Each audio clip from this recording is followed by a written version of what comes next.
الحمد لله نحمده ونستعينه ونستغفره ونؤمن به ونعوذ بالله من شرور أنفسنا ومن سيئات أعمالنا. من يهده الله فلا مضل له ومن يضلله فلا هادي له، وأشهد أن لا إله إلا الله وحده لا شريك له، وأشهد أن محمدا عبده ورسوله. أما بعد فأعوذ بالله من الشيطان الرجيم. بسم الله الرحمن الرحيم. عقیدہ عذاب قبر اور مسلک پرستوں کی مغالطہ آرائیاں. عنوان روح. موضوع دو موتیں دو زندگیاں قرآن و حدیث کی روشنی میں. Post number 7. پچھلی پوسٹ میں ہم نے اہل حدیث مفتی کے حوالے سے بیان کیا تھا کہ یہ لوگ نیند کو بھی موت کہتے ہیں، حالانکہ وہ موت نہیں بلکہ زندگی کا دور ہوتا ہے. اسے بنیاد بنا کر یہ بار بار زندگی اور بار بار موت کا عقیدہ اس لیے دیتے ہیں کہ مرنے کے بعد اس جسم میں روح واپس آ جانے کا عقیدہ ثابت کر سکیں، جبکہ قرآن و احادیث صحیحہ اس کا مکمل انکار کرتی ہے. اگر اس زمینی قبر میں روح واپس آ جائے تو یہ انسان کی ایک اور زندگی شمار ہوگی، برخلاف اس کے کتاب اللہ ہر انسان کے لیے صرف دو موتیں اور دو زندگیوں کا عقیدہ فراہم کرتی ہے. اللہ تعالیٰ فرماتا ہے: اعوذ باللہ من الشیطان الرجیم.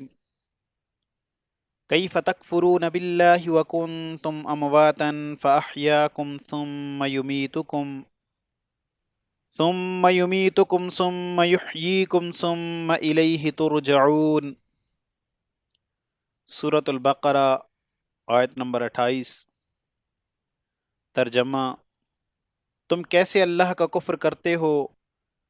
تم مرے ہوئے تھے، اللہ نے تمہیں زندہ کیا، پھر وہ تمہیں موت دیتا ہے، پھر تمہیں زندہ کرے گا، اور پھر تم اسی کی طرف لوٹائے جاؤ گے. اس آیت میں انسانی زندگی کے 4 ادوار بیان کیے گئے ہیں جو ہر انسان کے لیے ہیں. سورۃ المؤمن میں اس کا دوبارہ ذکر کیا گیا: اعوذ باللہ من الشیطان الرجیم.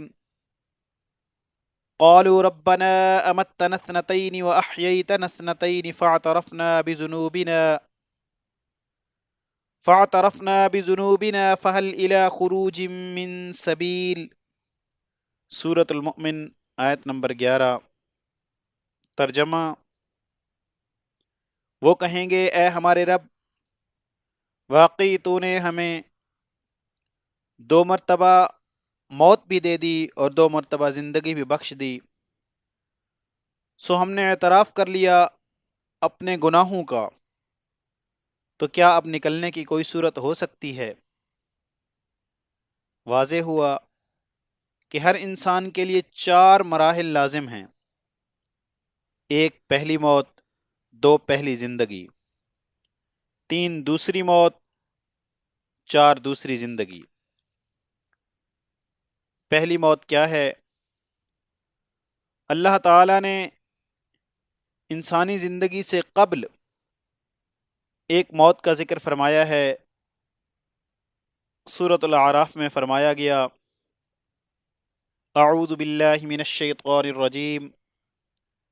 وَإِذْ أَخَذَ رَبُّكَ مِنْ بَنِي آدَمَ مِنْ ظُهُورِهِمْ ذُرِّيَّتَهُمْ وَأَشْهَدَهُمْ عَلَى أَنفُسِهِمْ أَلَسْتُ بِرَبِّكُمْ قَالُوا بَلَى شَهِدْنَا أَن تَقُولُوا يَوْمَ الْقِيَامَةِ إِنَّا كُنَّا عَنْ هَذَا غَافِلِينَ. ترجمہ: اور جب تمہارے رب نے اولاد آدم کی پشت سے ان کی اولاد کو نکالا اور ان سے انہی کے متعلق اقرار لیا کہ کیا میں تمہارا رب نہیں ہوں؟ سب نے جواب دیا کیوں نہیں، ہم سب گواہ بنتے ہیں، تاکہ تم لوگ قیامت کے روز یوں نہ کہو کہ ہمیں اس کی خبر ہی نہیں تھی۔ حدیث نبوی صلی اللہ علیہ وسلم عن عائشة رضی اللہ تعالی عنہا قالت سمعت النبی صلی اللہ علیہ وسلم یقول الارواح جنود مجندہ فما تعارف منها ائتلف وما تناکر منها اختلف۔ بخاری کتاب الاحادیث الانبیاء۔ عائشہ رضی اللہ تعالی عنہ سے روایت ہے کہ رسول اللہ صلی اللہ علیہ وسلم نے فرمایا، روحیں مجتمع جماعتیں تھیں جن کا ایک دوسرے سے تعارف ہوا، ان میں محبت ہو گئی، اور جن کا تعارف نہیں ہوا ان میں اختلاف رہے گا۔ معلوم ہوا کہ انسانی روحیں موجود تھیں، لیکن اللہ تعالیٰ نے اسے موت کا دور بیان فرمایا۔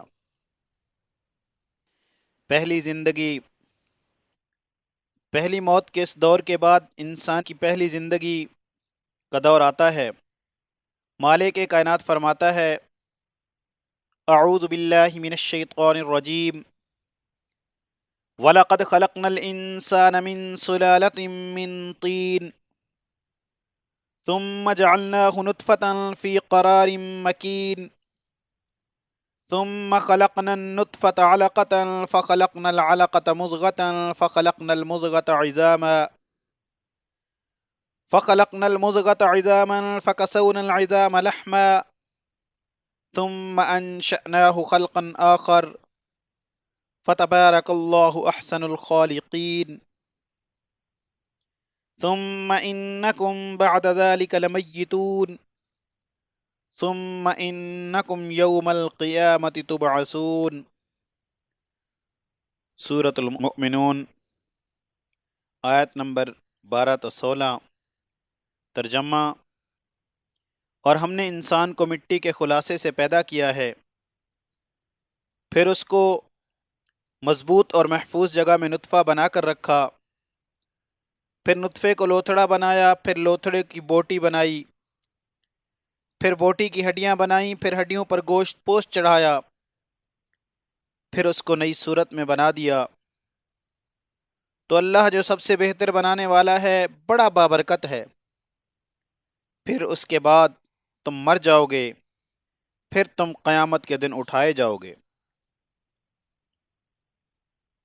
الذي احسن كل شيء خلقه وبدأ خلق الانسان من طين ثم جعل نسله من سلالة من ماء مهين ثم سواه ونفخ فيه من روحه وجعل لكم السمع والابصار والافئدة قليلا ما تشكرون۔ سورہ السجدہ آیت نمبر 7-9۔ ترجمہ: جس نے ہر چیز کو بہترین صورت میں بنایا اور انسان کی تخلیق مٹی سے کی، اور پھر اس کی نسل ایک حقیر پانی سے چلائی، پھر اسے رحم مادر میں درست کیا اور اپنی روح پھونکی، اور تمہارے کان، آنکھیں اور دل بنائے، تم لوگ کم ہی شکر گزار ہوتے ہو۔ بخاری کتاب بدل الخلق میں لائے ہیں۔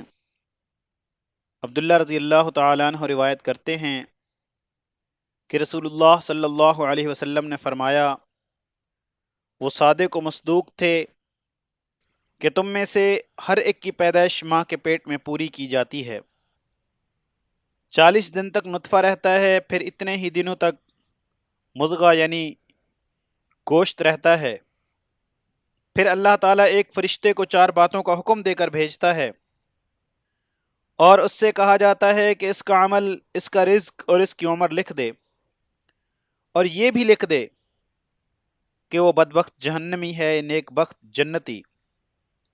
پھر اس میں روح پھونک دی جاتی ہے۔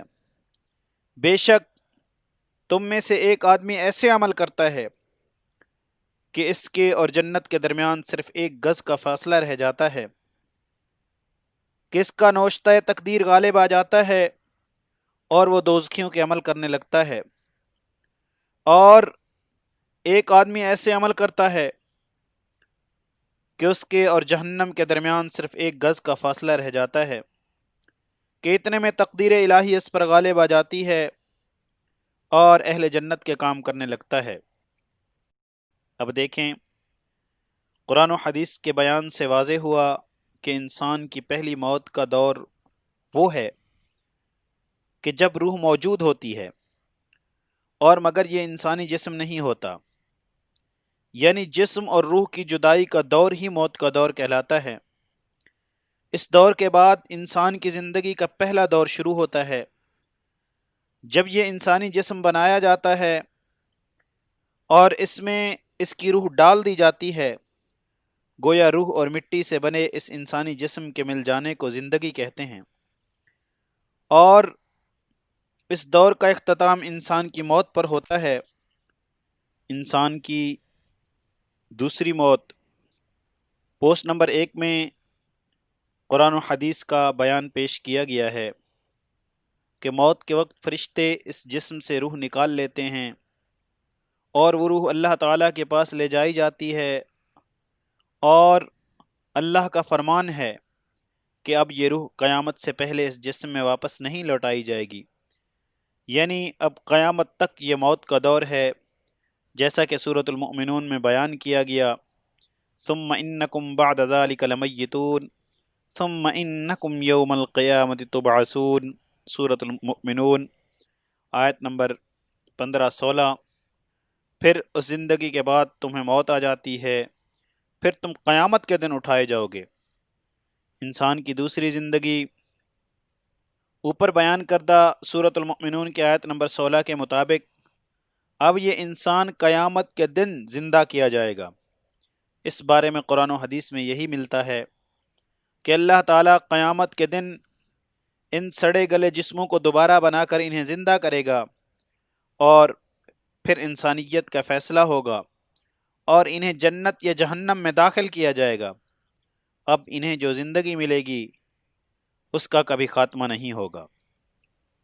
اب اگر یہ عقیدہ رکھ لیا جائے کہ مرنے کے بعد قبض شدہ روح واپس اس جسم میں آ جاتی ہے، تو یہ انسان کی تیسری زندگی کہلائے گی، کیونکہ زندگی اسی دور کو کہا گیا ہے کہ جب مٹی کے اس جسم اور روح کا اتصال ہو۔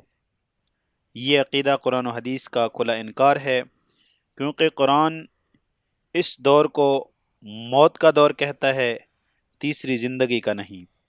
اللہ رب العزت سے دعا ہے کہ اللہ رب العزت ہم سب کو قرآن و حدیث پڑھنے، اس کو سمجھنے اور اس کے اوپر عمل کرنے کی توفیق عطا فرمائے۔ جاری ہے